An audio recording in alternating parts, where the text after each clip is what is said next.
Et il y a plusieurs solutions proposées, notamment sur les plantations, etc.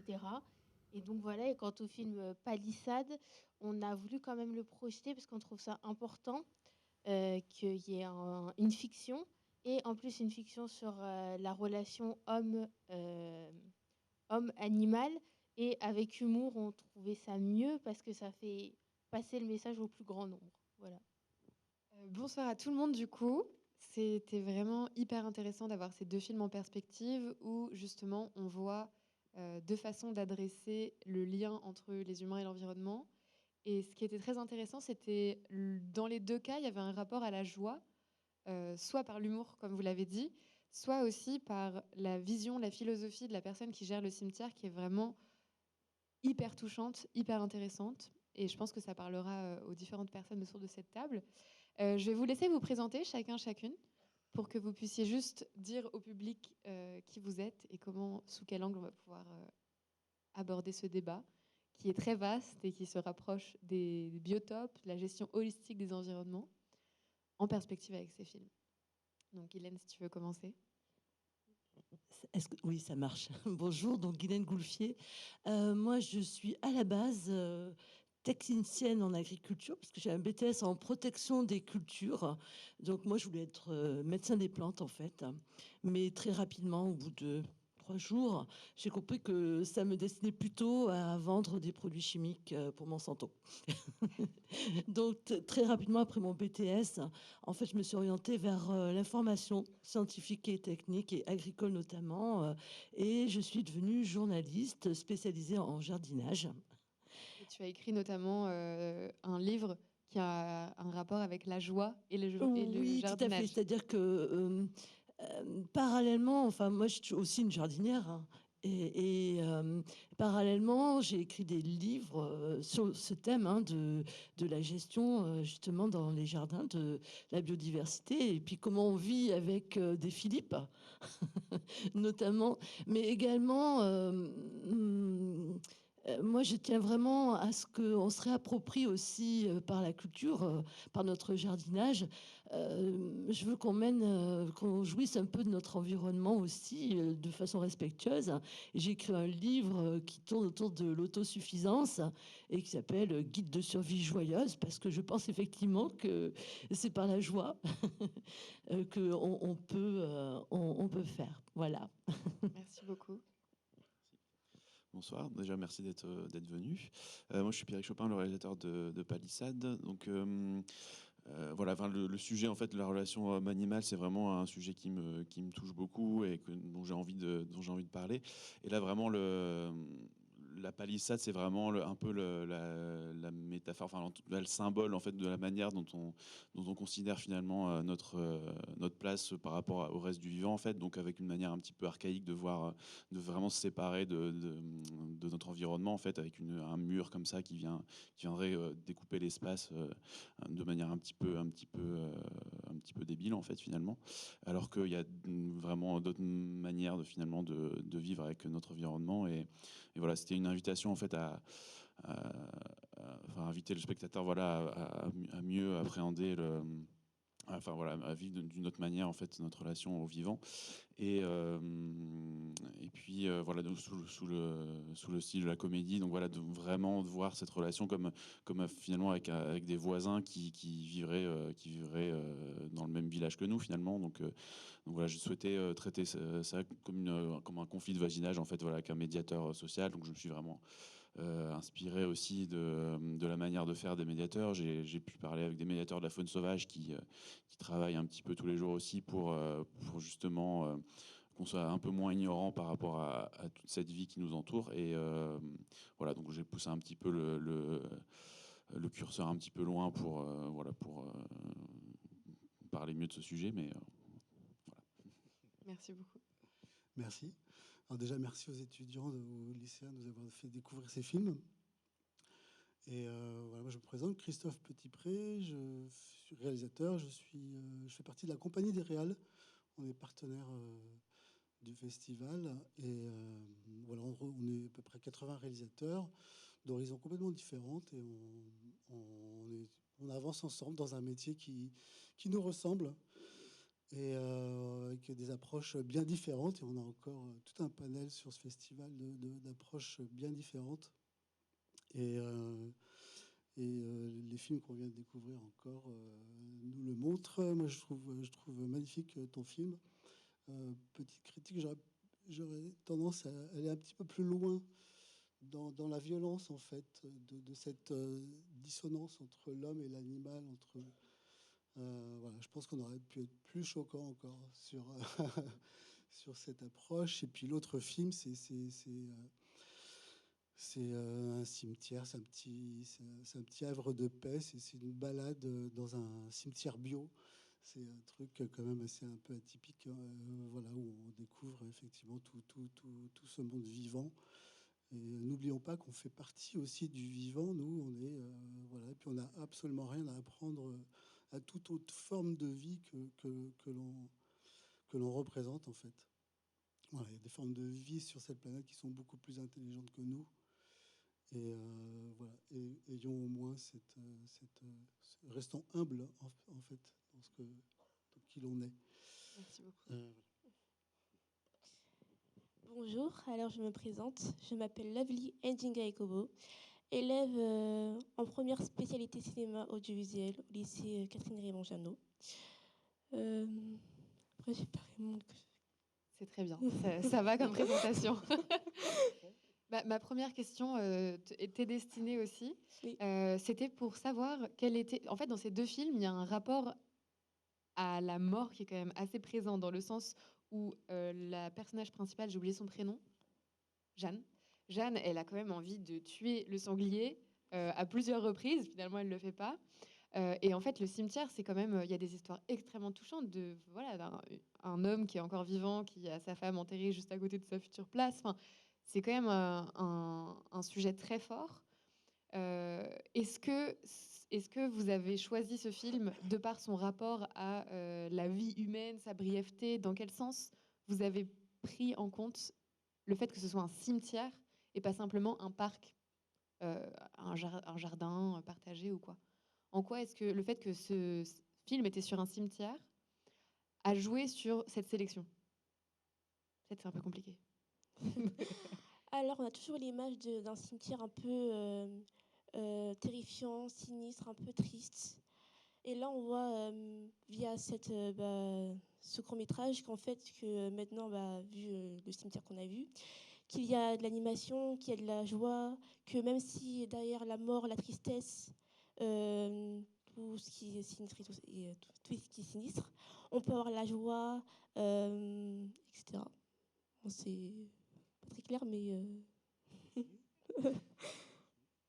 Ça marche, merci beaucoup. On peut peut-être un tout petit peu réorienter cette question pour toi, Pierrick, par rapport à justement Jeanne. Qu'est-ce qui fait que finalement elle tire pas sur le sanglier? Tu peux prendre le micro, hein. Alors, il y a plusieurs interprétations possibles. Déjà, il y a justement toute cette. Après, dans un court-métrage, c'est assez compliqué de montrer toute l'évolution d'un personnage, surtout sur une si grande prise de conscience, donc en 20 minutes, moins de 20 minutes. Mais voilà, en fait, au moment finalement où c'est au moment où elle sort en fait dans la forêt et qu'elle finalement elle va dans le milieu de vie en fait finalement du sanglier, qu'elle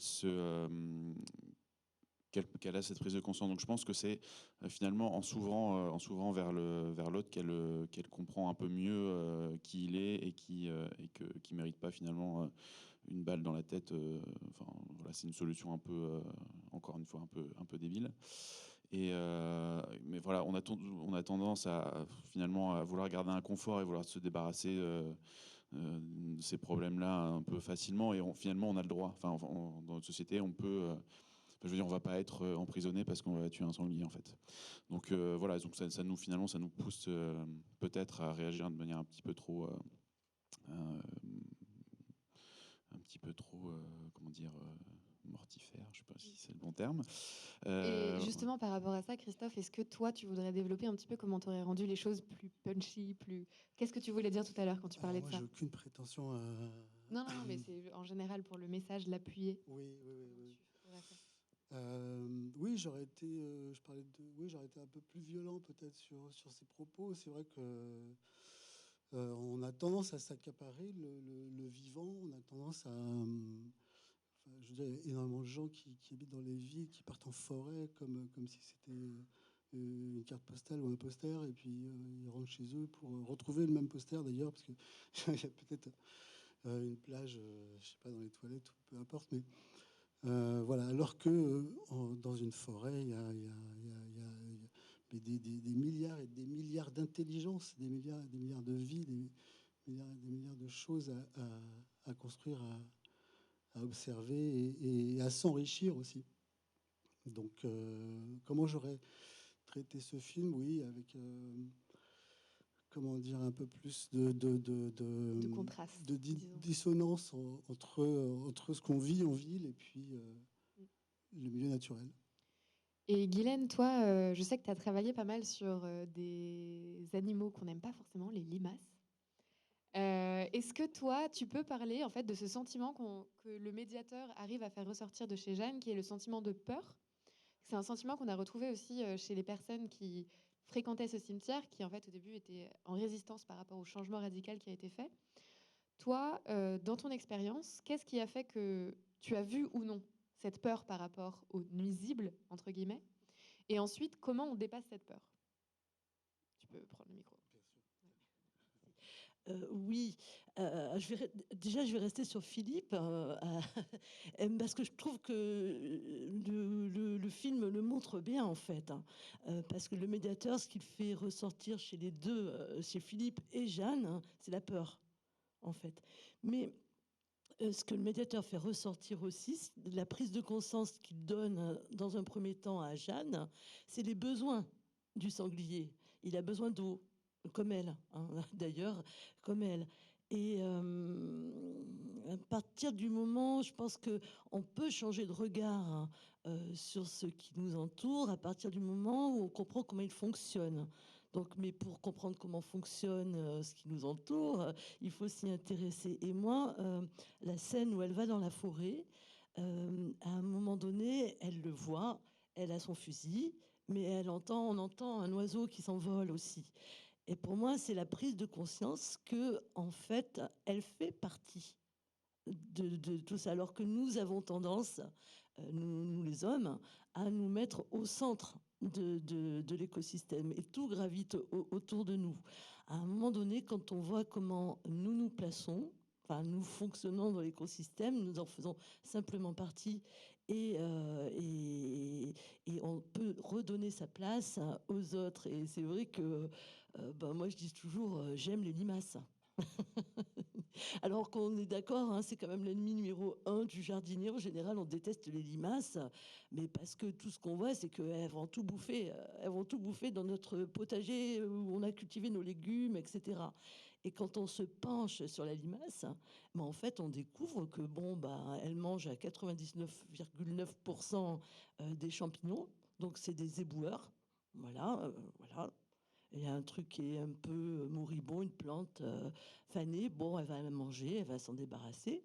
Elle a tout un tas, je ne vais pas développer parce que je peux parler une heure, moi, des limaces, hein. Je les aime vraiment, hein.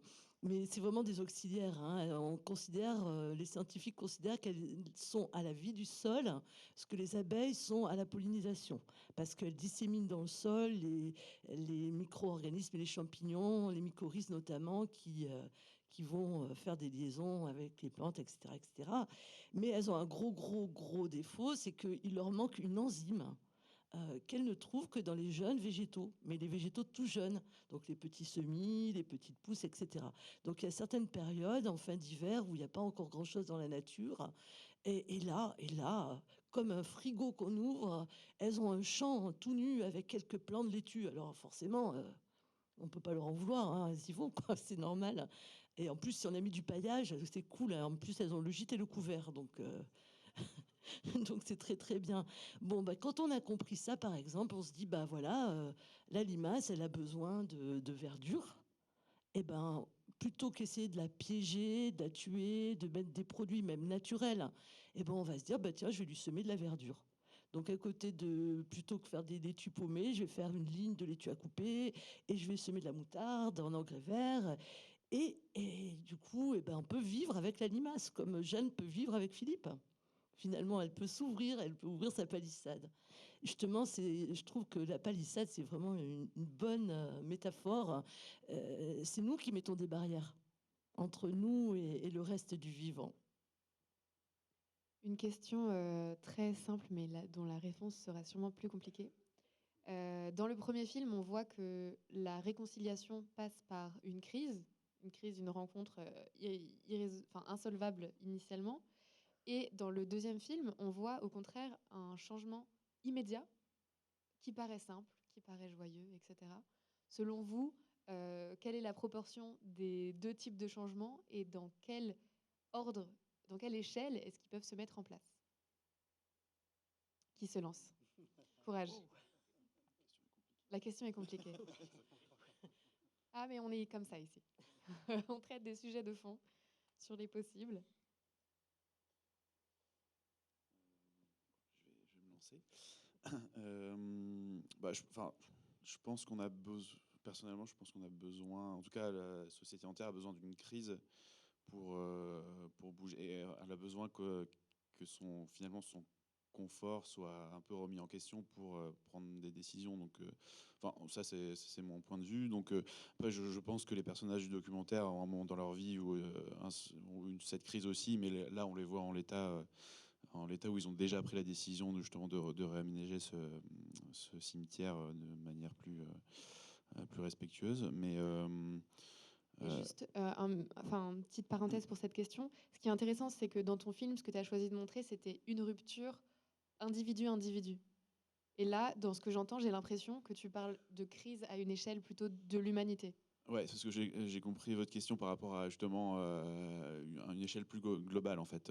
C'est toi qui choisis l'échelle. Mais après, bon, voilà, c'est un court-métrage, c'est de la fiction, donc ça réclame justement un personnage qui va être bousculé dans ses habitudes et qui va du coup réagir à une crise et évoluer par rapport à ça. Donc ça, je pense que c'est un peu inhérent au format du film, quoi.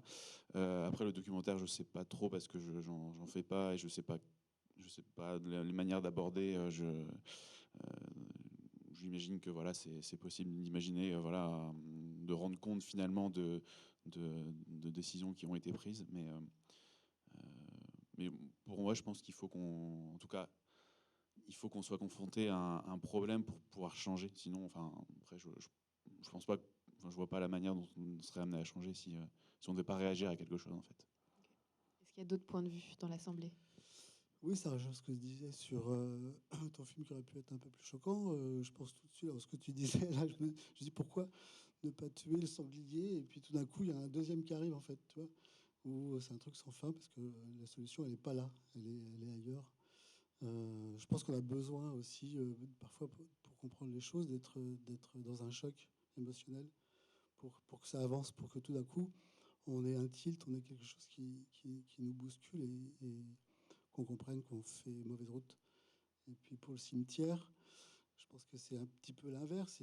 C'est un havre de paix. On le voit bien, tous ceux qui viennent se promener ou voir leurs défunts ou autres.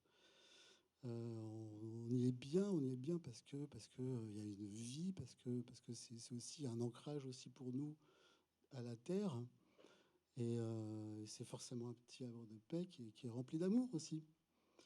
Donc voilà, je crois qu'il y a deux choses en fait, les deux films sont très bien pour ça, qui régit un peu le monde. C'est en gros dans quel camp tu te places, c'est vers l'amour ou vers la peur.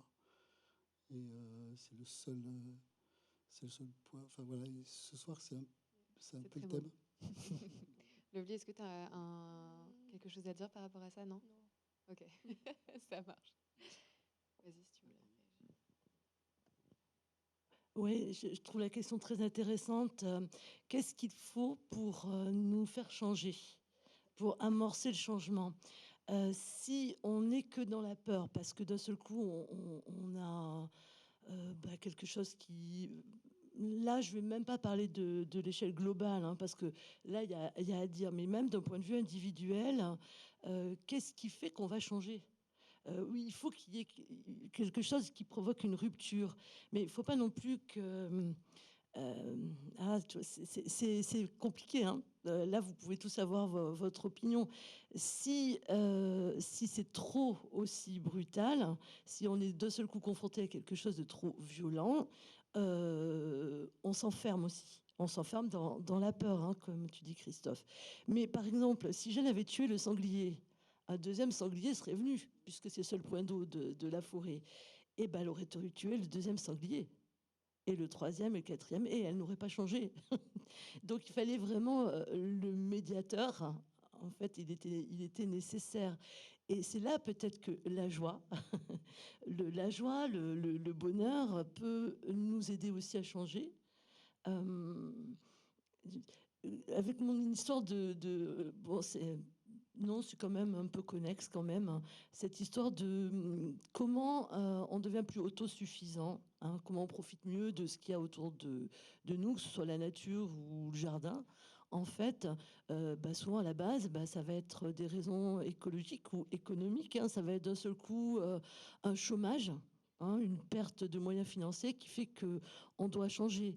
Mais si on est juste enfermé dans cette contrainte, en fait, dans cette chose qu'on subit, ça va pas forcément nous faire changer, mais c'est parfois en se mettant à faire des choses, tout bêtement, hein, à cuisiner, d'un seul coup on se met à faire un plat ou on se met à cultiver des tomates, n'importe quoi, qu'on va prendre conscience que ça nous apporte autre chose que juste ce qui nous avait fait changer.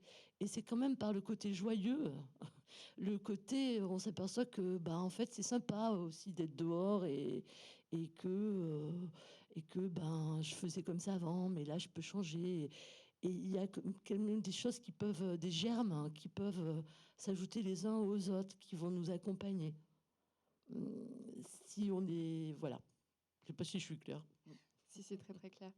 En fait, ce qui est intéressant aussi, c'est que quand même, on est dans un festival de films.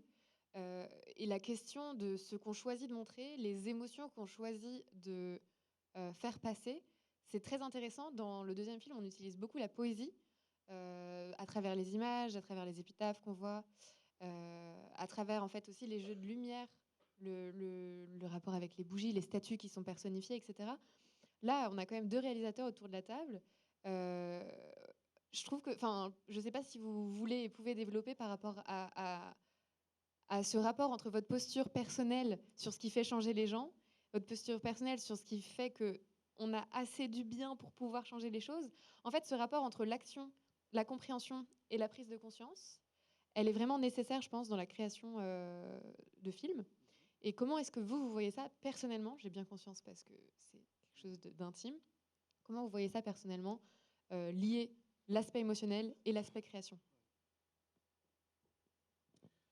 Alors déjà, quand on fait un film, on a notre propre vision et on essaye d'exprimer la seule chose que l'on a compris dans le monde qui nous entoure.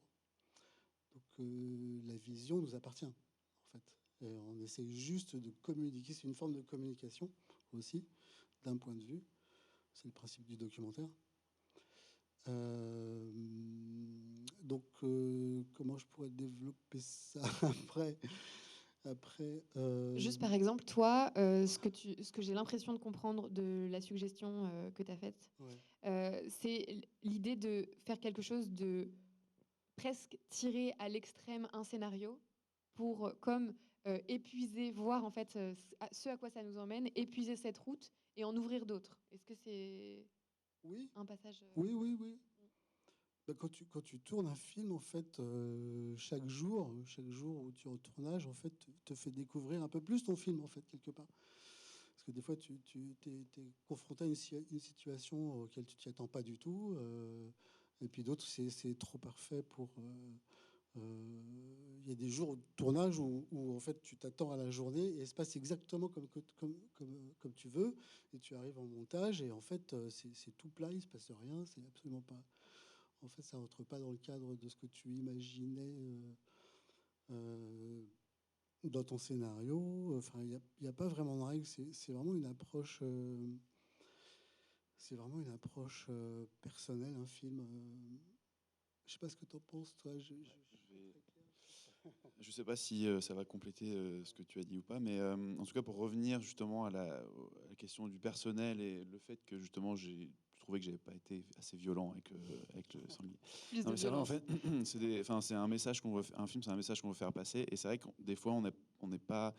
C'est un peu compliqué justement de faire souffrir nos personnages en fait. Et finalement, peut-être que là, c'est peut-être un peu le défaut du film aussi, selon ta remarque aussi, c'est que finalement, j'avais pas forcément envie finalement de maltraiter le sanglier et j'avais envie d'une harmonie entre tous. Donc c'est vrai que là, peut-être que effectivement, ça pourrait peut-être mériter justement plus de violence justement pour attirer un peu plus chacun des personnages vers un extrême et finalement le message passerait aussi bien, si même mieux quoi. Mais voilà, c'est toujours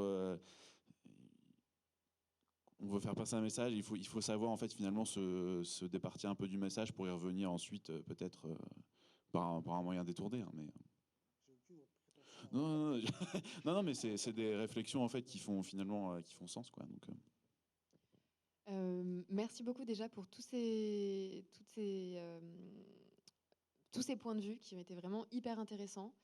Je pense que ce qui est intéressant de retenir, c'est ce rapport aux émotions qu'on a par rapport aux écosystèmes, vraiment le lien entre les humains, le non-humain, les animaux qui peuvent faire peur. On n'a même pas parlé des prédateurs, mais ça, c'est encore autre chose. Et aussi ce rapport avec notre propre finitude, hein, parce que quand même, la crise écologique, ça remet en cause la jouissance des générations futures sur la Terre. Donc ça, je pense que c'est vraiment des problématiques qui ont été très marquées dans les films que vous avez choisis, et merci beaucoup pour ça.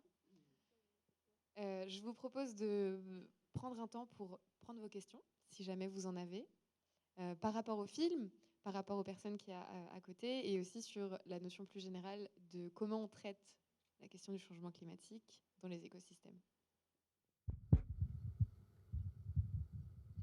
Oui, j'ai deux questions. Il y en a une pour Pierrick Chopin. Je voulais savoir si vous aviez un autre film en cours parce que j'ai vraiment beaucoup aimé Palissade sur l'humour et puis aussi la qualité de l'image.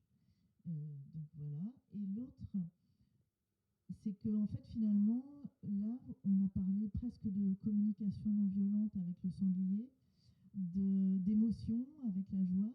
Et je me demande si c'est ça, si la communication non violente et les émotions vont sauver le monde finalement, et même le climat. alors, vous êtes ici, alors, je ne vous voyais pas avec la lumière. Ok, je regardais un petit peu n'importe où. Bah, merci déjà. Et oui, alors j'ai un autre projet du coup qui est finalement l'adaptation de cette histoire en long métrage. Donc là, je suis en train de travailler dessus, donc avec un peu plus l'univers un peu plus étendu, parce que voilà, je trouvais qu'il y avait finalement toute cette histoire de médiateur en fait. Là, c'était vraiment un film en huis clos avec deux personnages et on voyait pas assez l'univers autour et finalement les actions un peu plus locales sur le territoire, etc. Et je trouvais ça intéressant de développer ça avec plus d'enjeux au niveau des personnes, enfin, une intrusion aussi qui va bouleverser une vie de quartier, etc. Et pour parler de votre deuxième question, du coup, sur la manière, j'ai oublié la question, du coup. Comment? Ah oui, ça. Alors moi je pense que ça, justement, oui, les émotions, etc. Bah moi justement je crois beaucoup à l'empathie justement pour comprendre l'autre et finalement de se mettre à la place de l'autre pour voir sa situation. En fait, c'est exactement ce qui se passe. C'est le médiateur essaye de placer Jeanne à la place du sanglier, de comprendre ses besoins, ses problèmes, etc. Pour lui montrer aussi qu'il a aussi des besoins et des problèmes et qu'elle n'est pas le centre du monde et que ça doit être un compromis entre les deux. Et du coup, ouais, voilà, c'est une question d'empathie finalement pour pouvoir résoudre des problèmes et ça peut marcher avec plein de sujets dans la société, pas forcément qu'avec les animaux, mais aussi avec les autres membres de la société, enfin son voisin, voilà.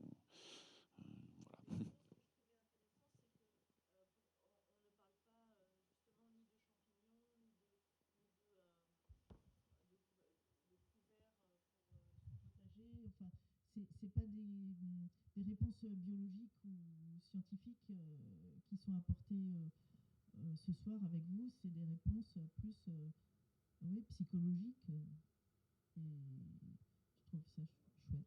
On voit bien dans ton film en fait que l'homme ou le sanglier, on avait même besoin. On avait même besoin d'être assuré, de boire, de vivre tout simplement en fait. Et sauver le monde, tu parles de sauver le monde. En fait, la première approche, ce serait déjà au-delà de l'empathie, c'est de se dire, nous, on a une approche de la vie qui nous est propre, en fait, qui est juste l'issue de ce qu'on a vécu, de ce qu'on a compris du monde. Un animal, il comprend évidemment pas la même chose que nous. Il y a une série que vous pouvez aller voir sur YouTube, c'est Arte qui l'a faite, qui s'appelle Une espèce à part. C'est des petits modules, ça dure 30 minutes, il doit y avoir 7 ou 8 épisodes, et ça replace l'homme sur un environnement d'infiniment petit et d'infiniment grand. Je vous conseille d'aller voir cette série, elle est passionnante, elle est magnifiquement bien faite en images de synthèse. Et ça nous replace aussi dans un contexte où, en fait, c'est Gabin, proche de sa mort, qui disait moi, ce que j'ai compris dans la vie, c'est que j'ai rien compris. Et ça résume un petit peu ce qu'on peut vivre aussi, nous. Voilà. Essayons de comprendre. Si déjà on pouvait comprendre qu'on ne comprend pas l'autre, en fait, ce serait pas mal déjà. Et voilà, rien que cette approche pourrait bouleverser les choses. Justement, je reviens par rapport à il n'y a pas de solution finalement scientifique, c'est plus psychologique. En fait, je pense qu'on a besoin de se mettre dans un autre système de pensée, en fait, d'avoir ouais, plus d'égard envers vers les autres vivants, en fait. Et c'est après s'être mis dans dans cet autre système de pensée qu'on pourra appliquer des solutions scientifiques pour, euh, pour résoudre tous ces problèmes, quoi. Mais pour l'instant, voilà, on a besoin, enfin Jeanne en tout cas a besoin de se recalibrer par rapport à notre système de pensée, quoi. Voilà.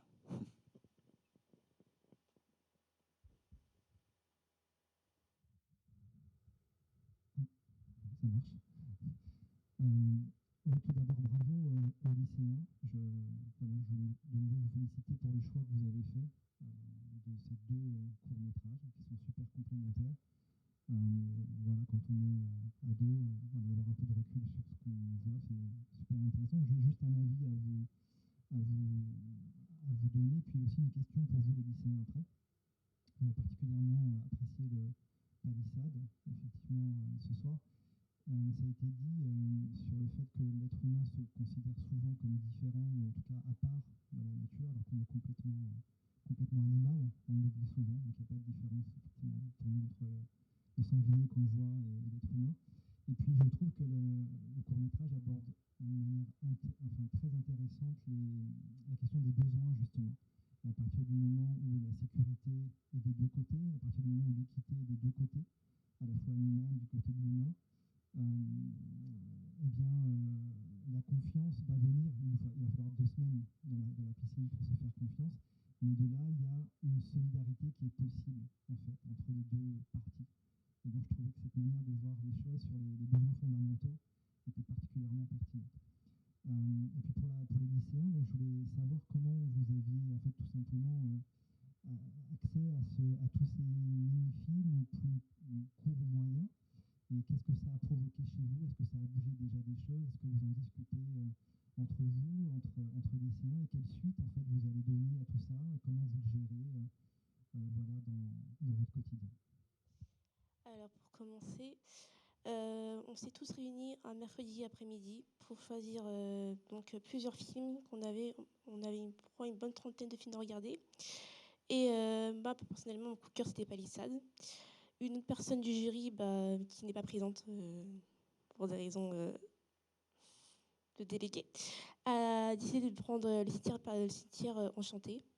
Et du coup, on s'est mis d'accord sur les deux parce que comme on n'arrivait pas vraiment à débattre lequel vraiment comment dire, lequel choisir, voilà. Donc on a fait ce choix-là des deux. C'est bon? Et je pense que la question ensuite, c'était une fois que vous avez Ah. fait le choix, quels ont été les retentissements entre vous? Est-ce que vous en parlez? Et ensuite, est-ce que personnellement, toi, ça a eu de l'impact émotionnel ou sur ta vie? Vous avez créé un débat entre vous? Non. Juste les raisons, c'était j'aime bien ça, j'aime bien ça. Oui. Mais t'aimais bien pour quelque chose, non? J'aime bien j'aime bien la côté fiction. Le côté fiction de Baïsade. Le lien entre l'humain et l'animal, que l'humain s'éloigne de l'animal, que dans le film il parle aussi de la raison avec l'eau, que maintenant dans plusieurs années l'eau elle disparaît, va sûrement disparaître. C'est tout. Du coup, ce qui t'a touché, c'était une réalité que tu perçois, que tu comprends, le rapport à l'eau. Oui. Et comment on se fédère autour de cette ressource. Oui. Ok. Et pas d'autres débats entre vous? Non. Ok. Merci beaucoup pour la question.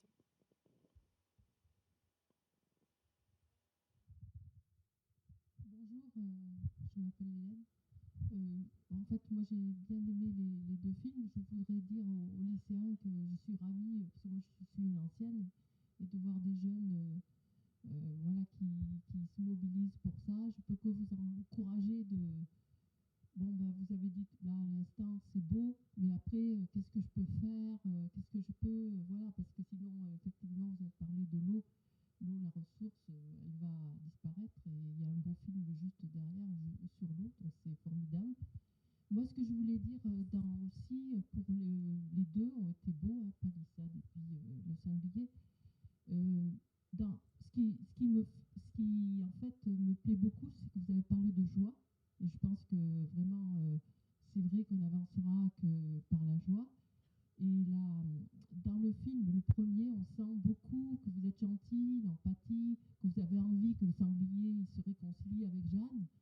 Et si je peux me permettre, juste, c'est ce que j'ai pensé, parce qu'elle prend conscience, comme elle a dit, quand elle entend l'oiseau. Mais en fait, euh, ce qui aurait peut-être été bien aussi, c'est qu'elle prenne conscience que le territoire, c'était pas qu'à elle, parce qu'elle, elle dit c'est chez moi, j'ai appelé, j'ai payé, et en fait, il y a chez le sanglier, il y a chez elle. Mais le sanglier, il est chez elle, il est chez lui, chez elle aussi. Et ça, en fait, pour faire prendre conscience que, en fait, de quel droit l'homme, il dit je suis chez moi parce que j'ai payé, mais le sanglier, il ne sait pas payer, lui. Lui, on y a pris son territoire, quelque part. Et c'est pour la cohabitation. Et peut-être que ça, c'est juste un conseil, hein, parce que votre film est très bien, et on voit beaucoup de gentillesse. Et plus que la violence, moi, j'aurais mis un conseil, j'aurais mis plus quelque chose qui fait comprendre que le territoire, c'est le même écosystème, il faut le partager, quoi. C'est pas chez Jeanne, c'est aussi chez le sanglier. Voilà. Le médiateur lui explique ça. Oui. Et on le ressent peut-être pas, ou peut-être que c'est pas, peut-être que c'est moi qui est peut-être pas super. Non, mais après, c'était vous avez le droit d'avoir ressenti ça. Après, la volonté, justement pour montrer ça, c'est ce que j'ai fait, c'était avec la scène de fin justement où Jeanne justement abattait sa palissade. Et pour moi, ça montrait voilà qu'elle considérait finalement d'ouvrir sa propriété qui était à la base privée. Donc et voilà de changer un peu de sa manière de penser aussi, d'avoir quelque chose de très fermé au début et de finalement s'ouvrir vers l'autre, quoi. Ouais, c'est ça. Ouais. Merci beaucoup pour toutes ces questions très dynamiques. Il y a encore toute une suite à la soirée. On va parler d'eau, on va parler de semences, on va parler des sols, donc plein d'autres problématiques qui sont associées à tout ce que vous avez soulevé.